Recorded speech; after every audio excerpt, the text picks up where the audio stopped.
इस सीरीज में उस जुर्रत व बहादुरी का जिक्र है जो उन्हें अपने असलाफ से विरसे में मिली थी और उन्होंने उसकी लाज रखी, अपने असलाफ की तारीख को पसे पुश्त नहीं डाला और अपने शानदार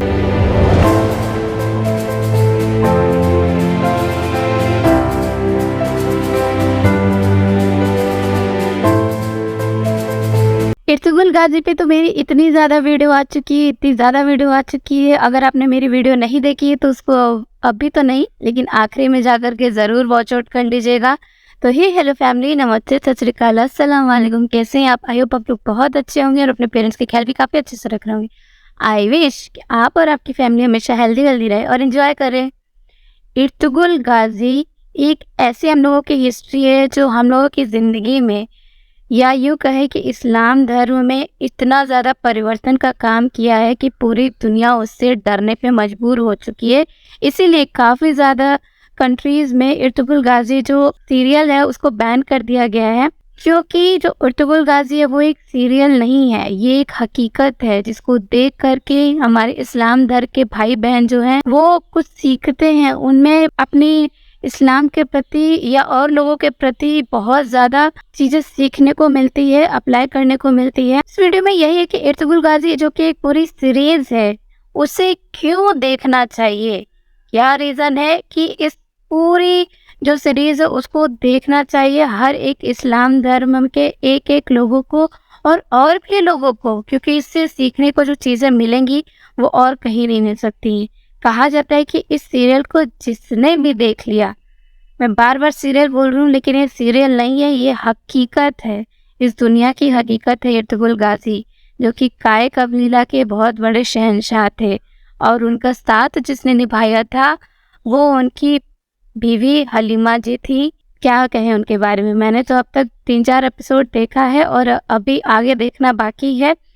मैं चाहती हूँ कि आपके साथ इसके जो जितने भी सीरीज़ हैं वो लेकर के आऊँ, उस पर रिएक्ट करूँ, लेकिन मैं मजबूर हूँ क्योंकि वो बैन होने के कारण नहीं हो पा रहा है, रिएक्शन नहीं हो पा रहा है, पूरी वीडियो पे बैन हो जा रहा है।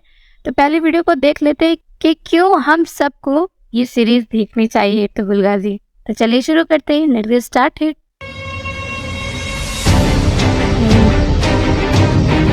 आवाज़ देख रहे हैं, आवाज़ पहले ही जोश भर दे।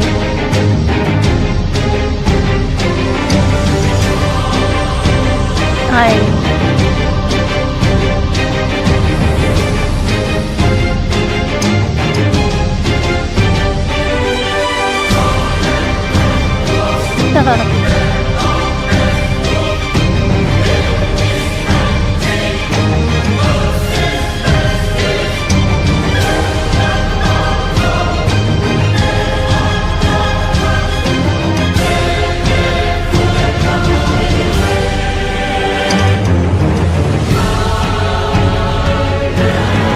तो ऐसा लग रहा है पूरी मूवी देखने जा रहे हैं हम लोग। वाओ,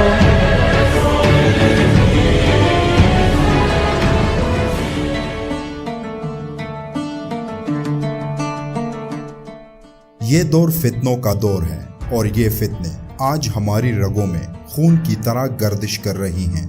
सही बात है। आज दजाली ताकतें अपने ताकतवर मीडिया और जदीद साइंसी इजादात की बदौलत कायनात के आखिरी सिरों की खोज में मसरूफ हैं, लेकिन हम मुसलमान मुख्तलिफ फिरकों में तकसीम होकर अपनी रही सही ताकत खो रहे हैं। और यही वजह है कि आज हमारी नौजवान नस्ल अपनी अजीम तारीख के बहादुर शख्सियात से नावाकिफ नजर आते हैं। आज हमारे मुआशरे में बॉयफ्रेंड और गर्लफ्रेंड के पुरफरेब और खुशनुमा अल्फाज में हमारी नई नौजवान नस्ल को क्या मालूम कि खिलाफत उस्मानिया क्या है, सुलेमान शाह, अर्तुगरुल और उस्मान कौन लोग थे, वो लोग किसके लिए जीते थे और उनकी जिंदगी का मकसद क्या था।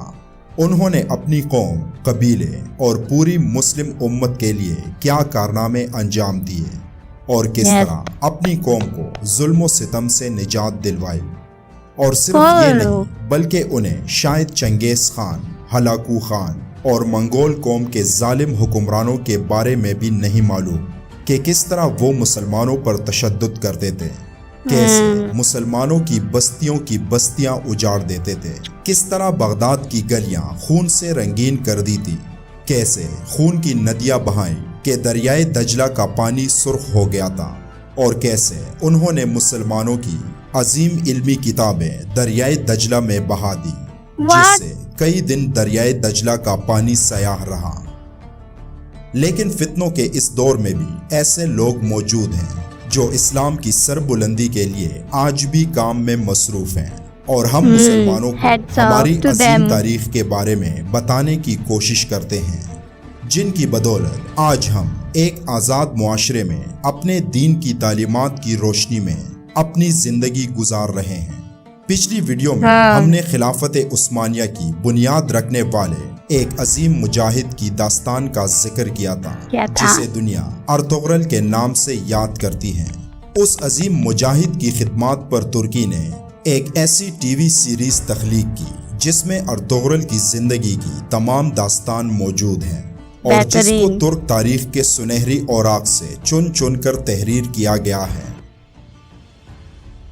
तुर्की के टीवी चैनल पर चलने वाला देरेलिस अर्तुगरल ने हमारी इंटरनेट और इश्को माशूकी में पड़ी कौम को झंझोड़ कर रख दिया, और हमें एक नए अंदाज से जीने की उमंग पैदा की।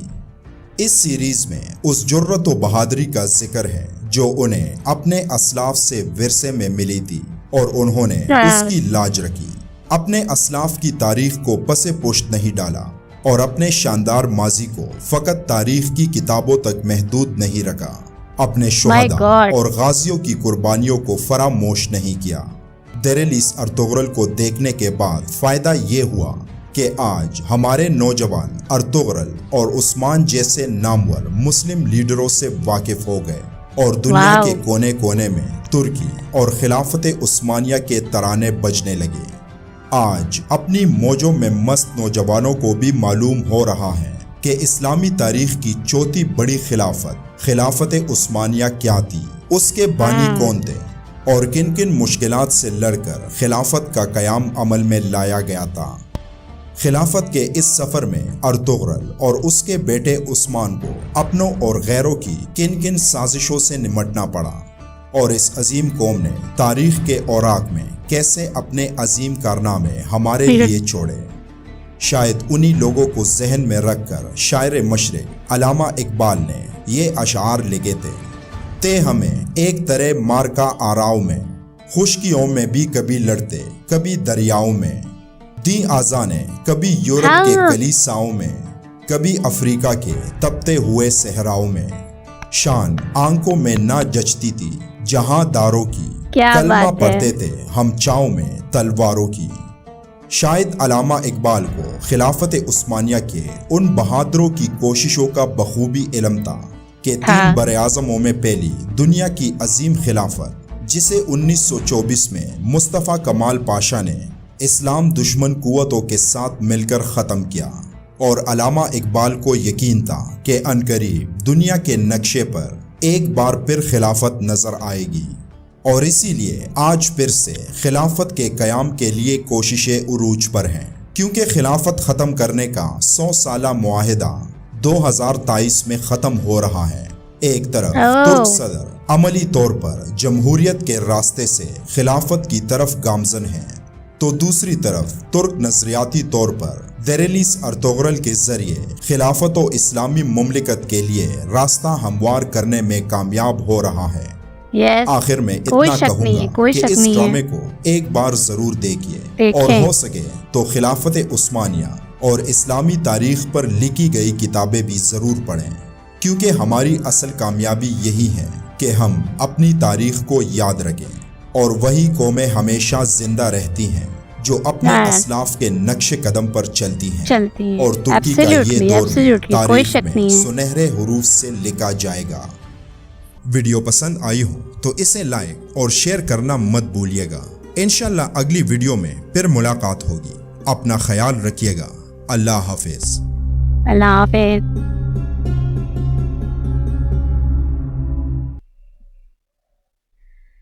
तो देख लिया आप लोगों ने कि आखिर हम सबको इर्तुगरुल गाजी जी की जो स्टोरी है, जो हिस्ट्री है, हमें वो क्यों याद रखनी चाहिए? क्योंकि कहीं ना कहीं हमारी जो नस्ल है, चाहे वो इस्लामिक नस्लें हैं या और भी कोई इंसानियत नस्लें हैं, वो बहुत ही ज़्यादा अजाब की तरफ जा रही है, बहुत ही ज़्यादा बुरे पाथ पे जा रही है। उसका सही पाथ पे आना बहुत ज़रूरी है कि आखिर में रियल इंसानियत है क्या।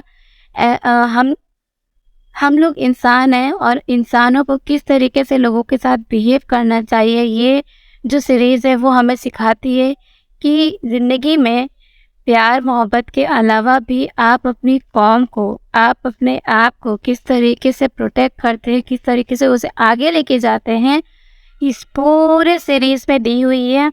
और प्लीज़ अगर आप सब में से किसी ने भी नहीं देखा है तो इर्तुगरुल गाज़ी की ज़रूर सीरीज़ पूरी देखिए। मैंने भी अभी तक तो नहीं देखी है, लेकिन 3 एपिसोड देखा है और वो इतनी बेहतरीन लगी कि मुझे ऐसा लगता है कि one of the best series of history या प्रेजेंट बोल सकते हैं, और शायद फ्यूचर में भी नहीं आने वाली। तो आपको रिएक्शन कैसा लगा? वीडियो तो आपको समझ में आई गई होगी कि आपको आगे करना क्या है। आपको ये करना है कि अगर आपने नहीं देखा है इर्तुगरुल गाज़ी की सीरीज़ है, तो आप जाकर के देखिए कि कौन थे इर्तुगरुल गाज़ी, कौन थे हलीमा जी, कैसे एक ओटोमन एम्पायर सूरज की तरह चमकता हुआ दिखा, किन की बदौलत थी ये। उन्होंने अपने कौम के लिए क्या प्रतिभा निभाई, क्या उन्होंने काम किया जिसकी वजह से आज उनका नाम होता है, जिसकी वजह से आज जो कई सारी जो कंट्रीज़ है वो इसको बैन कर चुकी है कि कहीं ना कहीं ये एक छोटी सी चिंगारी ना जला दे या आप लोगों के अंदर, आप लोग के दिल दिमाग में। तो अच्छी चीज़ से अगर आपको कोई चीज़ सीखने को मिलती है तो मुझे ऐसा लगता है कि ज़रूर सीखना चाहिए। आपको रिएक्शन कैसा लगा, वीडियो कैसा लगा, हमें बताइएगा ज़रूर। Keep supporting, keep liking, please subscribe कर दीजिएगा, शेयर ज़रूर करिएगा। Thank you so much for watching me till last. Bye, take care.